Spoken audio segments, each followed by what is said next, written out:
Hello, সবাই কেমন আছো? আশা করি খুব ভালো আছো। আর আমিও এখন সুস্থ আছি, কেননা আমার জ্বর এসেছিল, তার জন্য কিছুদিন ধরে অনেক অসুস্থ ছিলাম। এখন ঠিক আছি। তো নতুন করে তোমাদের কাছে নিয়ে এলাম আজকে আলুর দম আর পেটাই পরোটা, যেটা আমার শ্বশুরমশাই আর আমার বরমশাইয়ের আবদারে বানাবো। তো আমি এখানে দেখো আলু কেটে কুটে নিচ্ছি, কারণ আলুটা সিদ্ধ বসিয়ে দেব, তারপরে টমেটো কেটে নেব, আর বাদ বাকি কাটাকুটি আমার বরমশাই করে দেবে। ও নিচে বসেই কাটাকুটি করছে আর আমি উপরে বসে কাটছি। উপরে বসে না, দাঁড়িয়ে কাটছি, আর সেটাই তোমাদের কাছে দেখাচ্ছি। দেখো আলুগুলো পুরোটাই কাটা আমার হয়ে গেল। এখন আলুটা আমি সিদ্ধ করতে বসিয়ে দেব, তার আগে টমেটোগুলো আমি কেটে নেব। চলো তাহলে দেখতে থাকো আমি কিভাবে রান্নাটা করি।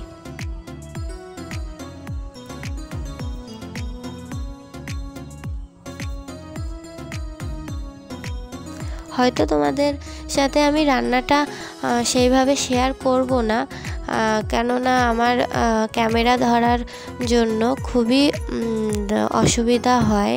ও তেমন ক্যামেরা ধরে দেয় না, ও একটু পড়াশোনা করে ঘরে গিয়ে, আর আমি একা একাই ভিডিও বানাই। তো আমার একটা ভয় করে যে গ্যাসের মধ্যে না ফোনটা চলে যায়, ওই জন্য আমি ভিডিওটা বানাই না রান্না করার সময়।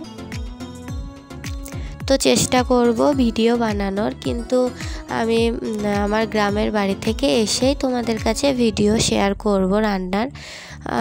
এই কিছুদিন আমি এভাবেই ভিডিও বানাবো, কেননা আমি একা একা সব কিছু করে উঠতে পারি না, ক্যামেরার ধরা রান্না করা একসাথে। তো তোমাদের সাথে কথা বলতে বলতে দেখো আমি জলটা ঢেলে আলুতে সিদ্ধও বসিয়ে দিয়েছি। আর গলাটা যদি আমার তোমাদের কাছে খারাপ লেগে থাকে তাহলে প্লিজ কিছু মনে করো না, আমার গলাটা বসে গেছে সর্দির জন্য। দেখো আমার বরমশাই কাটাকুটি করছে, সেটাই আমি তোমাদের কাছে দেখাচ্ছিলাম। আর এখানে আলু সিদ্ধ করতে বসিয়েও দিয়েছি। এখন আটা ময়দা একসাথে আছে, তো কোনটা মাখবো তোমাদের কাছে আমি জিজ্ঞাসা করছিলাম।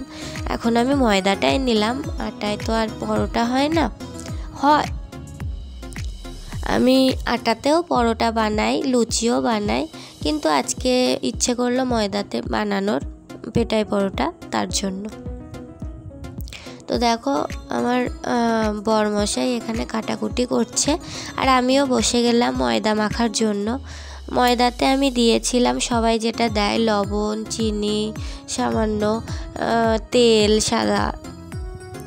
তো এগুলো নিয়েই আমি ময়দাটা ভালোভাবে একদম নরম করে মেখে নেব, সেটাই তোমাদের কাছে আমি শেয়ার করছি। চলো দেখতে থাকো আমি কেমনভাবে ময়দা মাখি।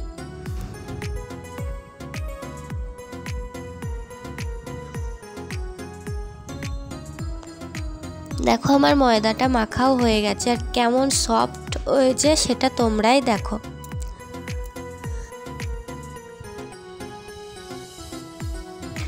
এখন ঢেকে রেখে দিলাম, 1 ঘন্টা বাদে মাখবো আমি।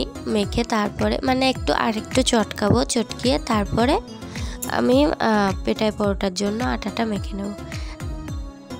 দেখো আলুটাও সিদ্ধ হয়ে গেছে, এখন মশলাটাও বাটা হয়ে গেছে। এবার দেখো চট করে আমার আলুর তরকারিটাও হয়ে যাবে, মানে আলুর দম, কাশ্মীরি আলুর দম। এ দেখো পরোটাটা হয়ে গেছে। আমি বললাম না তোমাদের কাছে আমি শেয়ার করিনি, হ্যাঁ আমার হাজব্যান্ডও একটু সাহায্য করে দিয়েছিল, ও নিজেই পরোটা বানিয়েছিল আর আমি বেলে দিয়েছিলাম। আর আলুর দমটাও রেডি হয়ে গেছে দেখো। এখন আমি সবাইকে এটা খেতেও দিয়ে দেব, ওই জন্য আমি টেবিলের উপর নিয়ে চলেও এসেছি। দেখো কি সুন্দর হয়েছে, আলুর দমটাও টেস্ট হয়েছিল আর পরোটাটাও খুব টেস্ট হয়েছিল।